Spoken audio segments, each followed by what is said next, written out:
Selamat siang, selamat malam, jumpa lagi dengan Winda Pambudi. Judul pada hari ini kita akan membuat video pembelajaran mengenai kontraindikasi dalam pijat refleksi. Adapun tentang saya adalah sebagai berikut. Di sini saya sebagai pendidik dan penguji sekaligus juga sebagai praktisi refleksi, akupresur dan akupuntur. Teman-teman sekalian, inilah tujuan saya, visi dan misi saya adalah memberdayakan refleksi sebagai pengobatan empiris atau pengobatan tradisional, di mana pengobatan ini bisa untuk menyembuhkan atau meringankan beban penderita pasien. Di mana prestasi yang telah saya lakukan ini adalah ini penguji refleksi, penguji akupresur, beserta sertifikat dan kompetensi. Adapun judul pada makalah hari ini adalah kontraindikasi dalam pijat refleksi, dan kami didukung oleh organisasi profesi Perpari. Ini adalah yang membawai refleksi, P3I adalah yang membawai akupresur. Pada teman-teman, kita akan memasuki tentang pokok bahasan yang akan saya sampaikan. Adapun pokok bahasan pertama ini adalah pasien terlalu lemah. Yang kedua adalah kelaparan. Yang ketiga adalah terlalu kenyang. Keempat adalah terlalu lelah.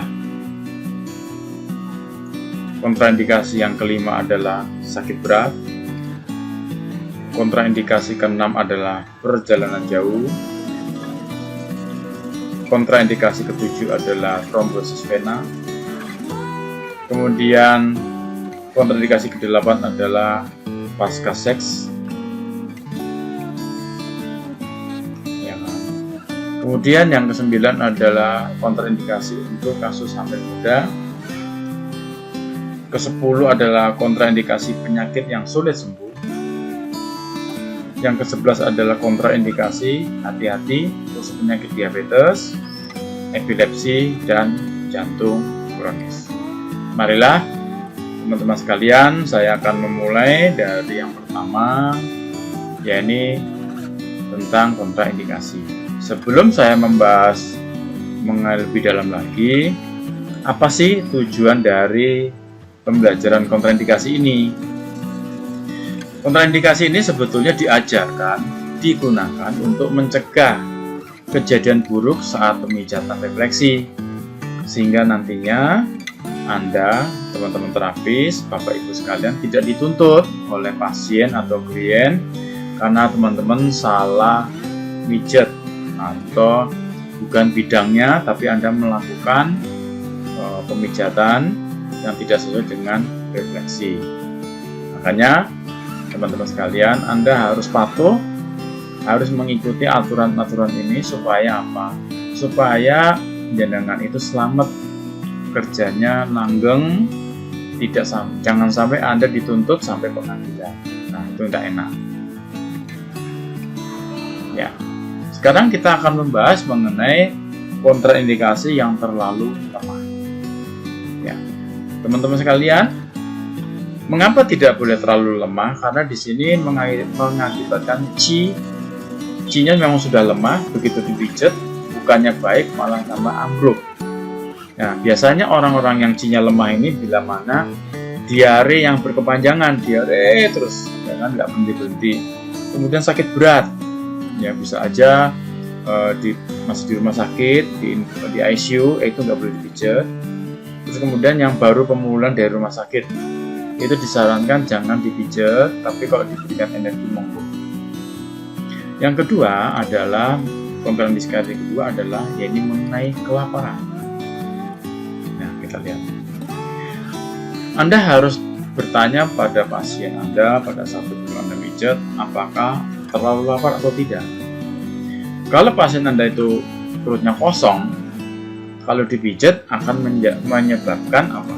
Terjadinya energinya malah ngedrop. Terus kemudian efeknya kalau dia terlalu lapar, dia jadi rakus, ya tidak baik juga. Itulah maksud tujuan dari kelaparan, kenapa nggak dipijat. Yang kedua adalah kekenyangan. Nah, kita gambar ilustrasinya ini. Wah, sudah makan roti, makan kentang, kemudian pakai saus, ditambah Coca-Cola. Wah, itu overdosis. Ini overdosis. Ya. Pada saat tubuh kekenyangan, maka yang terjadi dalam tubuh tidak mampu mencerna apa yang dimakan. Kemudian pada saat manusia setelah makan, maka dia 1 jam itu digunakan untuk mengolah seluruh makanan yang dimakan. Jadi apabila teman-teman memijat pasien habis makan, itu nggak ada hasil, yang ada malah pasien itu menjadi muntah, mual, perutnya sakit. Karena terjadi apa? Terjadi yaitu yang harusnya untuk mengolah makanan, malah ini dibegal untuk dipijat. Nah, inilah yang akan menjadi kejadian seperti ini. Anda harus paham banget. Yang keempat, kontraindikasi keempat adalah kelelahan.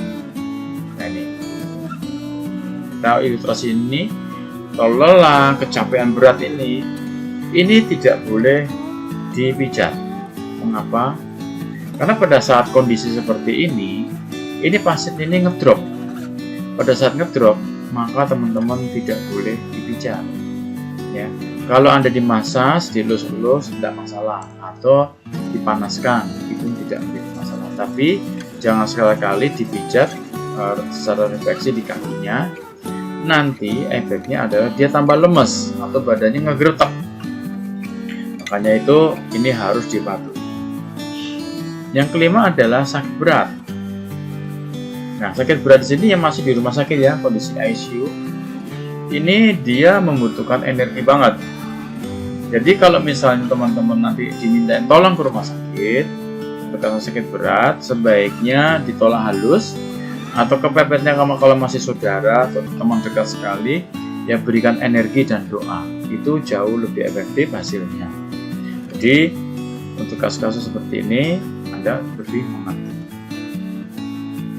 Kemudian untuk yang sering perjalanan jauh nih, yang perjalanan jauh ini disarankan tidak dipijat ya. Ini kasusnya yang lebaran zaman dulu ya. Sekarang kan udah enggak. Jadi mereka-mereka yang mengalami kecapean perjalanan jauh ini, kalau dipijat itu dia minimal istirahat 1 hari penuh, baru besoknya boleh dipijat. Ya. Jadi kalau misalnya ada orang baru perjalanan jauh, dia minta pijat, ya boleh aja Anda kompres dengan air panas, kemudian suruh tidur. Itu biasanya nanti hasil pemijatannya baik, dapat hasil. Kemudian kontraindikasi yang ketujuh adalah yang mengenai trombosis vena. Nah, ini bengkak 1, jangan sekali-kali dipijat seperti ini. Kepepetnya mau dipijat ya yang sehat saja, yang bengkak ini, karena ini nanti ditakutkan pecah pembuluh darah, bisa mengakibatkan terjadinya sesuatu hal yang tidak baik. Kemudian kontraindikasi ke-8 adalah mengenai pasca seks. Ya, maksudnya seperti gimana? Jadi misalnya habis hubungan seks itu jangan sekali-kali dipijat, karena pada saat orang mengalami orgasme, maka terjadi energi yang di dalam tubuhnya itu sudah kehabisan semua, dan itu kalau dipijat malah tambah ngedrop, bukan tambah baik.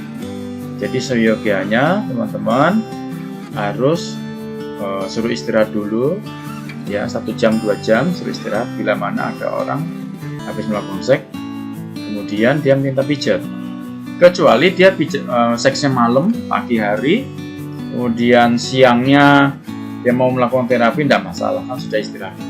Intinya di sini adalah setelah melakukan aktivitas seks tidak boleh langsung dipijat. Kemudian kontraindikasi yang ke-9 ini adalah hamil muda atau 3 bulan pertama. Hati-hati untuk kasus-kasus seperti ini, apalagi kalau pasien ini dia kehamilan yang model tabung itu ratusan juta. Jangan sampai gara-gara pijat refleksi gugur, ya gugur. Anda akan bisa dikomplain hebat kalau gara-gara itu. Nah, titik haram yang tidak boleh dipijat untuk orang hamil muda ini adalah titik 50, titik 51, 36, 37. Nanti kita di pembahasan titik-titik refleksi. Yang ke-10 adalah penyakit sulit sembuh. Nah, seperti ini, penyakit polio, penyakit bawaan, ya. Ini bila mana dipijat dipastikan tidak ada perubahan. Jadi, ya, apa yang Anda lakukan? Ya tidak bisa karena ini memang sudah bawaan lahir. Jadi Anda hanya bisa untuk pijat untuk apa? Kebugarannya, kemudian kesegarannya. Itu saja batasnya. Tapi kalau untuk sembuh nggak bisa. Juga kita sebagai terapis juga harus tahu ada semua itu ada batasan. Bahwa terapis itu tidak semuanya bisa ya. Manusia terapis itu juga harus rendah hati. Ada penyakit yang memang tidak bisa disembuhkan. Nah, dari itu Anda belajar tentang kontraindikasi. Kemudian kontraindikasi yang 11 adalah yaitu mengenai hati-hati untuk diabetes. Ya, artinya diabetes itu boleh dipijat, tapi hati-hati. Untuk kasus apa? Untuk kasus gangren atau diabetes basah atau gula basah. Karena apa? Ditakutkan pada saat teman-teman memijat refleksi itu terjadi luka. Nah, lukanya inilah yang mengakibatkan timbul pembusukan. Jadi sebetulnya dia pengen pijat, tapi karena Anda melukai, karena mijatnya terlalu keras, jadi efeknya apa? Efeknya adalah timbul penyakit baru, ya, diabetesnya membusuk. Nah, ini Anda hati-hati, jangan sampai gara-gara ini Anda dituntut oleh pasien, gara-gara saya dipijat di tempat Anda, saya kok menjadi penyakit ini. Nah, inilah makanya teman-teman sekalian, hati-hati untuk penyakit diabetes yang tipenya tipe basah. Kemudian hati-hati untuk kasus-kasus epilepsi. Ya. Jangan sampai ya pada saat teman-teman mijat, terus karena satu hal kumat itu di ruang praktek Anda pasti kebingungan, ya. Karena ini penyakit saraf, penyakit dari sononya. Maka di sini tindakan Anda juga harus bertanya apakah punya penyakit keturunan atau tidak, supaya Anda tidak dituntut. Itu sih tujuannya yang sederhana. Kemudian Anda juga harus hati-hati yaitu tentang penyakit jantung kronis. Nah, ini fatal banget. Jangan sampai teman-teman mijat orang pasien Anda, dia nggak jujur, punya penyakit jantung kronis, kemudian Anda mencatnya kekencengan, sehingga dia tembus sesak napas, nggak bisa bernapas, dan kemudian dia mati di ruang praktek Anda. Hati-hati, jangan sampai ini penyakit yang berbahaya. Anda kalau mendapatkan penyakit pasien jantung kronis, Anda pijatnya halus, pelan-pelan, ya. Kalau sekiranya mukanya pucat, kakinya dingin, napasnya ngos-ngosan, sebaiknya Anda langsung bikin rujukan ke rumah sakit, sehingga Anda tidak akan disalahkan. Jangan sampai gara-gara cuman uang nggak seberapa, Anda dituntut oleh pasien. Gara-gara kamu, kakak saya, saudara, atau siapapun pijat di rumah Anda sakit, meninggal. Wah, itu paling berbahaya. Nah, itulah video pembelajaran hari ini mengenai kontraindikasi.